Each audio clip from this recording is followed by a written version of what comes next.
I didn't intend to cover an extremely short and free game twice in a row, but The Supper was brought to my attention during an episode of Yar Talk, that adventure game podcast what I'm on quite often, plug, and decided it was worth a nosy. It comes to us courtesy of Octavi Navarro, who has a few titles under their belt already, and today's subject is available for free on Steam or on a pay-what-you-want model on itch.io. You can get a PDF art book if you pay at least $1.99 on itch.io, or as a separate DLC on Steam for the same price. As for that warning at the bottom of the main menu, it is accurate, but it only really applies to one scene right near the end. Still, that one part earns the warning. It's short, but gruesome. Anyway, story talk. Not to be confused with Yar Talk, that podcast that an old woman sleeps in a kitchen until she is awoken by an unseen voice.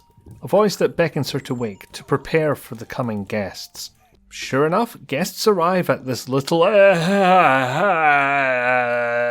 tavern, and the old woman has them stow their chest and pull up a seat so she can take their orders. They're very, very weird orders.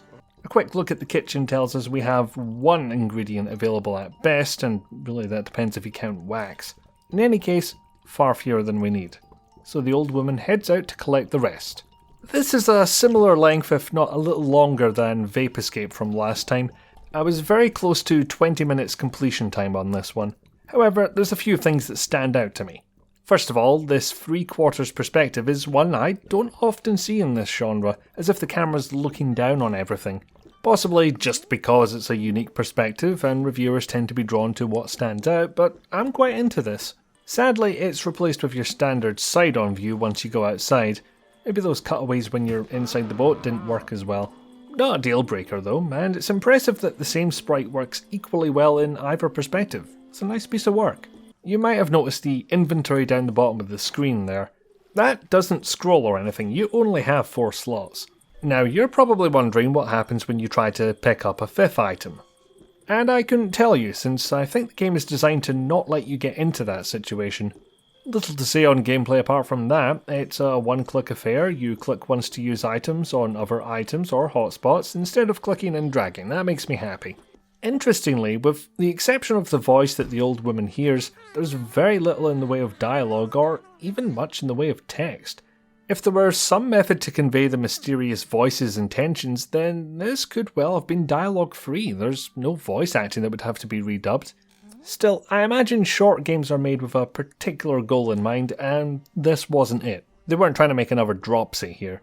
I hope whatever goal they were going for was achieved, otherwise I'm going to feel really bad about the nitpicks I'm about to make. First one I noticed was the font used for the voice looking much cleaner and inconsistent with the pixel art presentation. Granted, that's a hard one to get right while still being readable, so minor nitpick at best. Still, a shame when the game nails this look as well as it does, only for that text to contrast against it. Next up is the negative responses. How your character tells you that doesn't work when you try the wrong action. They're inconsistently applied to the point where I started wondering if there even were any and I wasn't just mistaking the old lady's idol animation for a shrug.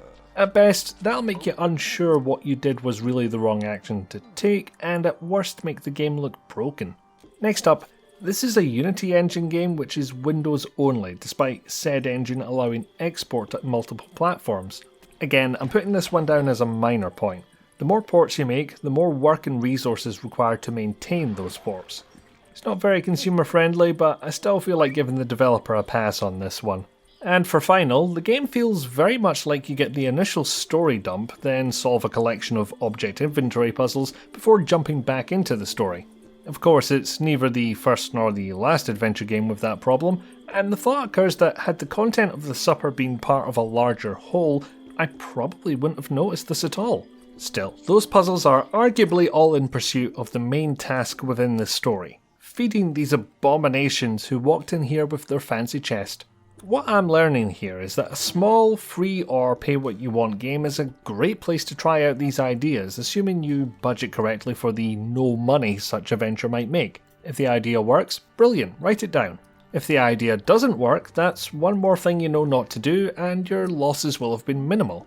I've said before that a bad game can still contain good ideas, and the same goes for very short and or free titles. Just because it wasn't a full-scale release doesn't mean there can't be something worthy in it. I mean, Narbacular Drop was a short game made by university students, and that led to Portal. If you've got a spare hour or so, I think this is worth taking a look at. And that might make me feel better for critiquing a short, potentially free game from a tiny team. There's lessons to be learned from almost all games, and those lessons only come out with analysis. Or that's what I tell myself anyway. Not that this would get no attention, I reckon. In fact, I imagine the gorgeous pixel art, lighting and animation will make it a pleasing proposition for people at first glance. Sure worked for me at least, who may then find the short length driving them away.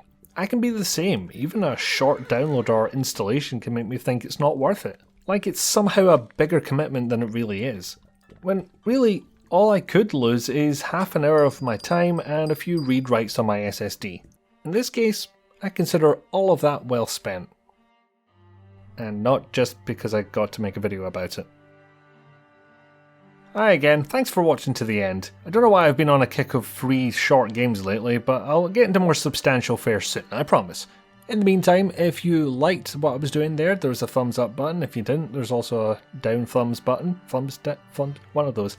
And the subscribe button and the bell should you want to be notified of these things coming up. All the stuff YouTube generally wants me to say. And if you really like what I'm doing and don't mind chucking a few pennies my way, I do have a Patreon you can pledge to. $3 a month or more will get you access to these videos 2 days early. So plenty to think about there. Thanks again for watching, and I'll see you soon.